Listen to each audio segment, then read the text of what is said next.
जो कार्यपालिका होती है, हमारे रूप में कई सरकारें आती जाती है, आप लोग तो सदैव बने रहते हैं। आपकी तीखी निगाहों पेनी निगाहों से न पक्ष बच सकता न विपक्ष बच सकता। यही एक श्रृंखला है लोकतंत्र को बचाने की। मैं आज आपसे रूबरू कराने के लिए राजेश तिवारी जी को आमंत्रित करता हूं। सीधा पहले वे अपनी बात रख लें, फिर आप साथ ही अपने प्रश्न पूछ सकते हैं। श्री राजेश तिवारी जी। और चुनाव में जिन मुद्दों पे बात करनी चाहिए, जिन मुद्दों को लेके लोग जनता के बीच में जाते हैं, वो मुद्दे सत्ता पक्ष की डिक्शनरी से गायब है। 10 साल में उन्होंने क्या किया, इसके नाम पे वोट नहीं मांग रहे। अब उनको धर्म की राजनीति करनी है, नफरत की राजनीति करनी है। जब आप उनसे कहिए कि आखिर देश में जो आपने कहा था कि 2 करोड़ रोजगार कहां है, तो चुप हो जाते हैं। जब आप उनसे कहिए वो जो वादा करके आए थे, उन्होंने कहा था कि हम सत्ता में आएंगे, क्या करेंगे, लेकिन मैं आज ये बात दावे के साथ कह सकता हूं कि उनका वादा सिर्फ वादा है। आजकल देश में आईपीएल की बड़ी धूम है, इंडियन प्रीमियर लीग। एक तरफ इंडियन प्रीमियर लीग है जो उसमें सबसे तेज फेंकता है, उसको पर्पल कैप मिलती है। सारे लोग सभी लोग हैं जानते होंगे क्रिकेट में, आईपीएल में। वैसे आजकल एक जेपीएल चल रही है, जुमला प्रीमियर लीग। उसकी फ्रेंचाइजीज मोदी जी के पास है, नड्डा जी के पास है, राजनाथ सिंह जी, आपके शिवराज सिंह चौहान जी, मुख्यमंत्री जी के पास है। लेकिन चूंकि मोदी के बारे में लोग कहते हैं कि 18 घंटे लगातार प्रैक्टिस करते हैं, तो अभ्यास के दम पे जो ब्लैक कैप होती जुमले वाली, इस बार भी जेपीएल की ब्लैक कैप आदरणीय मोदी जी के पास है। सिर्फ झूठ बोल रहे हैं। अब कुछ दिनों से क्या किया उन्होंने, इस देश का इतिहास गवाह रहा है कि बीजेपी ने 10 साल से नफरती भाषण दिए हैं, लोगों को बांटने का काम किया है। अब कि कांग्रेस की सरकार अगर आएगी तो घुसपैठियों को सारी चीजें मिल जाएंगी।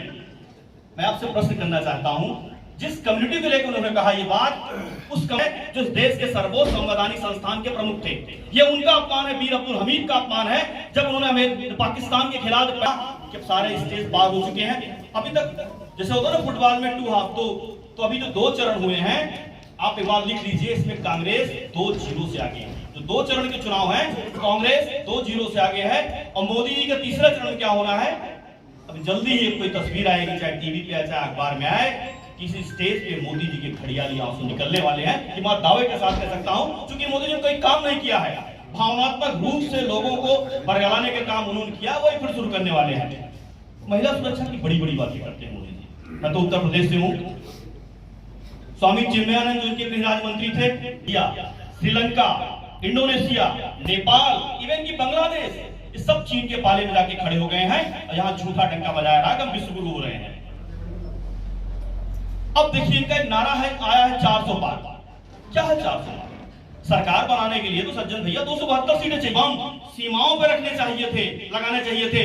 चीन ने हमारे कम से कम 10 पेट्रोलिंग पॉइंट पे कब्जा कर लिया है, उस पे इनके शब्द नहीं निकलते। अरुणाचल प्रदेश में जब उसने कई जिलों के नाम बदले, तो मोदी जी ने क्या किया, भारत के कई जिलों का नाम बदल के अपने कर्तव्यों की तुलसी कर ली।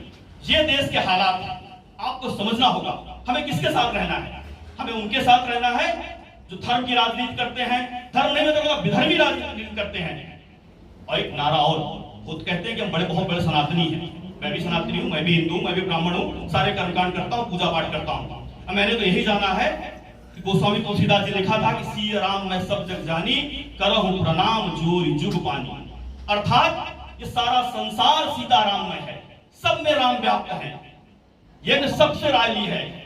और मैं मोदी जी का इसलिए धन्यवाद देना चाहता हूं कि उन्होंने हमारे खाते सीज कर दिए, हम पे फाइनेंशियल अटैक किए।